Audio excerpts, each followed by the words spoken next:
gives me sincere pleasure to welcome to the stage, all the way from Germany.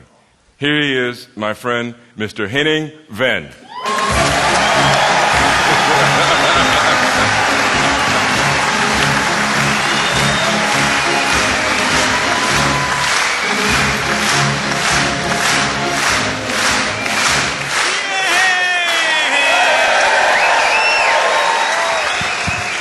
Yeah, welcome to my bunker.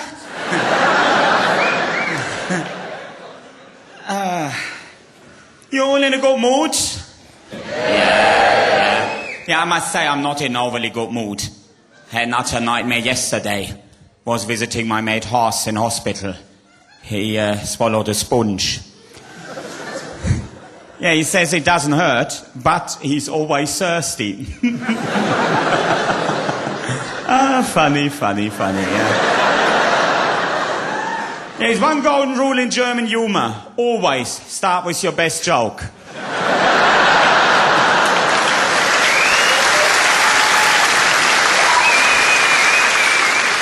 It was so kind of Reg to invite me round because we went to school together. And... Now, let me get one thing straight. We Germans, we like a laugh, just like you Brits, we really do. The only difference is we Germans, we laugh once the work is done, whilst you laugh instead of doing any meaningful work, and it is the main cultural difference. And must admit, I've never ever done stand-up back home, never ever. Reason being, I'm not good enough to cut it in Germany. If you want to have success as a stand-up in Britain, all you have to do, loads of swearing. And in Germany, we don't swear at all. Reason being, things work.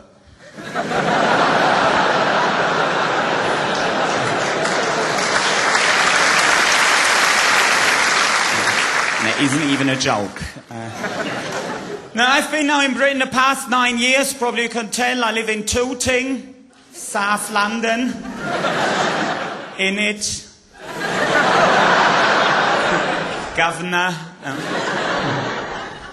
And what can I say now, after 9 years in Britain, I'm so familiar with your stereotypes about us that nowadays, whenever I travel back to the fatherland,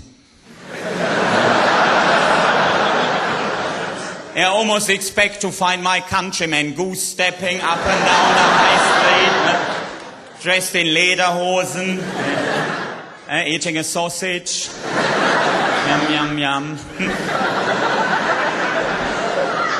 A beach towel under one arm. And all that while singing Dave Hasselhoff's latest songs.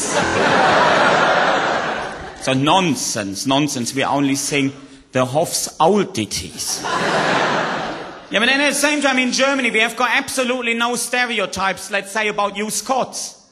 We really don't. Because you're not important enough to us.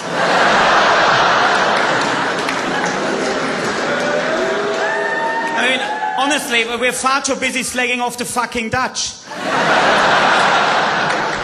And Danes and Poles and Turks and French and all those other flukes of history. This is fantastic to perform here, but I'm fully aware this is the sort of gig that can easily turn into the sort of event where someone will come after and go, I enjoyed it. 9 years ago, I would have taken that as a face value compliment. By now, I do understand it's a British way of saying, that was shit. It's the same league as, good effort. That was interesting. You're so brave. Stand-up comedy, that must be the hardest job in the world. Standing on stage, making other people laugh. I couldn't do it either. In every comic in the country, we've all heard them many a time. And in my personal case, what would usually happen is, when I started doing comedy 9 years ago in the UK, Compere would come on after me and go, give Henning another round of applause. He's doing it in his second language. And again, I always took that as a face value compliment. Until someone pointed out, no, he's saying no one could understand a fucking word. And now my English has improved. Now it's at the level people come up to me and go, Henning, 9 years in Britain, Henning, do you dream in English? Or do you dream in German? What can I say? Do I dream in English? Do I dream in German? All my dreams are silent movies in which everyone gets on with their job.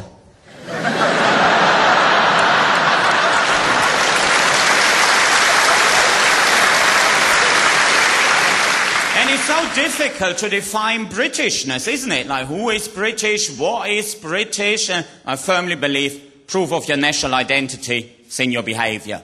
And based on that, I've invented a foolproof Britishness test.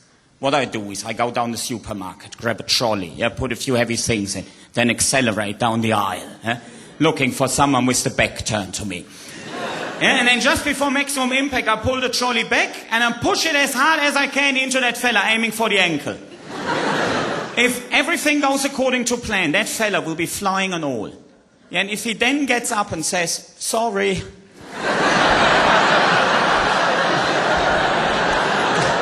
Jawohl, you are truly British. Here's your passport. And an after 8. You love the after 8, don't you? Come on, even here in Scotland, don't deny it. I know you lot. I've been here 9 years. You're mad for the after 8. Come on, don't deny it. I've been here long enough. I know you lot. You wake up in the mornings in your castles. And then you go fox hunting. And then the tailor comes round to take measurements for your new tweed jacket. And then you play croquet. And then you birch your servants. For the sheer joy of it. And then you go, ooh, been a jolly good chap all day. Think I deserve a little treat. Ah, it's 8:05. And I'm going to treat myself with an appallingly tasting mixture between mint and chocolate. Yes, that's how I roll. You recognize yourselves? Yeah, the one thing you don't like about the after 8 is how affordable they are. I mean, they're very expensive for what they are, but still the after 8 can be eaten by poor people. With their 6 o'clock potato. In a blatant breach of the clearly specified eating instruction, there's members of the upper class, they're furious about it. They go, oh, it's ridiculous. Everyone eats the after 8 whenever it pleases them. We might as well call them chocolates for everyone. Country's going to the docks, no moral standards. Ding dong, the doorbell. Who is that? Tonight's prostitute.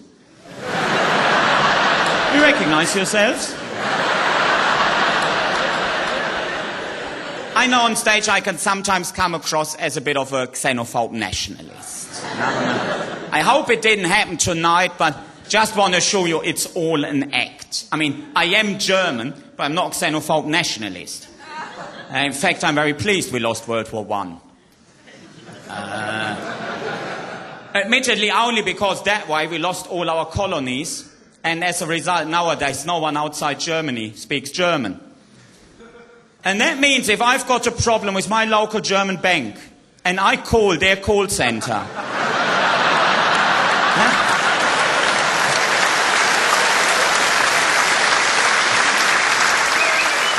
I've got 100% guarantee there will be bloody German on the other end of the line. The worst that can happen is that it's someone from the former East Germany. That doesn't mean anything to you, does it? West Germans, East Germans, for you, we're all bloody crowds, aren't we? So now, how can I explain those Berkshire communists from the former East? And they constantly moan, they don't get anything done, and they live off other people's money. So someone told me they're very similar to you Scots. Yeah? See, there was the question backstage, will I be able to turn such a well-meaning audience against the performer? And I said, with fucking ease and the truth. No, honestly, I mean, I mean, I really enjoy Edinburgh, but I'm not too keen on Glasgow.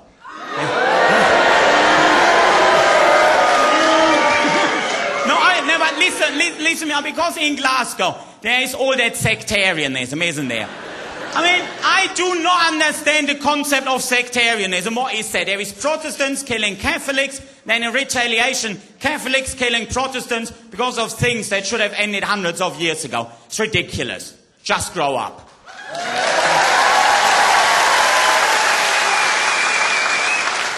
Yeah, like in Germany, all the Christians, we're all united.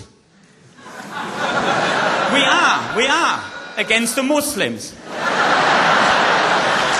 don't applaud that, It's not ideal. It's just there are no Jews left.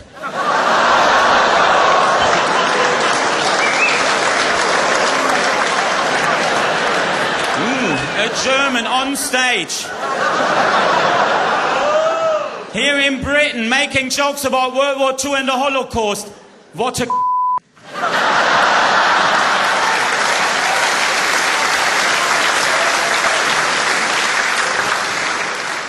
Allo, on the other hand, hilarious. You have been an absolute delight. Thank you very much. Enjoy the rest of the show. Thank you very much.